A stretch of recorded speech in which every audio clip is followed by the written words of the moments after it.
बर' हारिनि थाखाय गोजोनथाव खौरां। रनजन दैमारिखौ दिनै गुवाहाटी सिजन कर्टआव दाय गैयै फोसावबाय। रनजन दैमारिजों लोगोसे जोबथेसालियाव थानाय सा 11 सुबुंफोरखौ दिनै गुवाहाटी सिजन कर्टआ दाय गैयै फोसावबाय।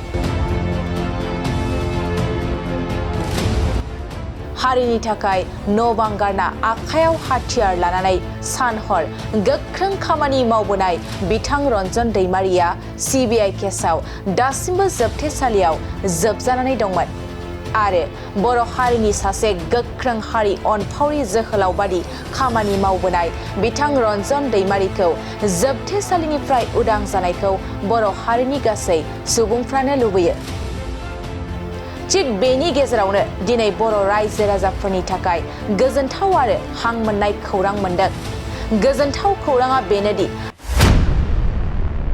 रनजन दैमारिजों लोगोसे जोबथेसालियाव थानाय सा 11 सुबुंफोरखौ दिनै गुवाहाटी सिजन कर्टआ दाय गैयै फोसावबाय।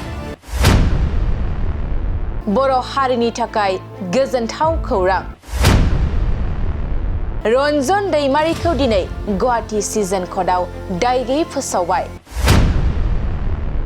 रनजन दैमारिजों लोगोसे जोबथेसालियाव थानाय सा 11 सुबुंफोरखौ दिनै गुवाहाटी सिजन कर्टआ दाय गैयै फोसावबाय।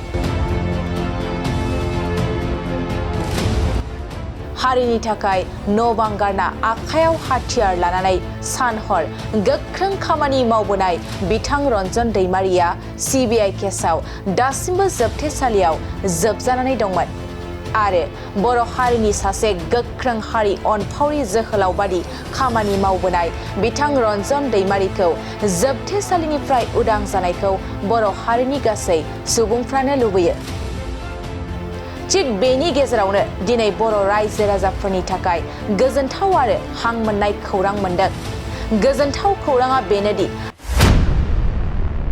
रनजन दैमारिजों लोगोसे जोबथेसालियाव थानाय सा 11 सुबुंफोरखौ दिनै गुवाहाटी सिजन कर्टआ दाय गैयै फोसावबाय।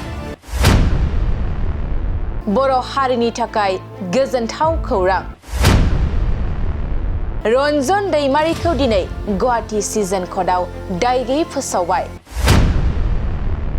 रनजन दैमारिजों लोगोसे जोबथेसालियाव थानाय सा 11 सुबुंफोरखौ दिनै गुवाहाटी सिजन कर्टआ दाय गैयै फोसावबाय।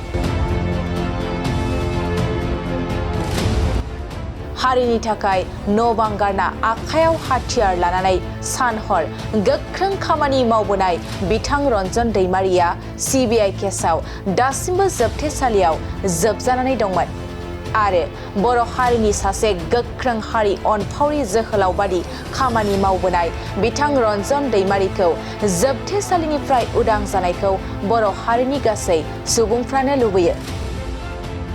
थिग बेनि गेजेरावनो दिनै बर' रायजो राजाफोरनि थाखाय गोजोनथाव आरो हां मोननाय खौरां मोनदों। गोजोनथाव खौराङा बेनोदि रनजन दैमारिजों लोगोसे जोबथेसालियाव थानाय सा 11 सुबुंफोरखौ दिनै गुवाहाटी सिजन कर्टआ दाय गैयै फोसावबाय।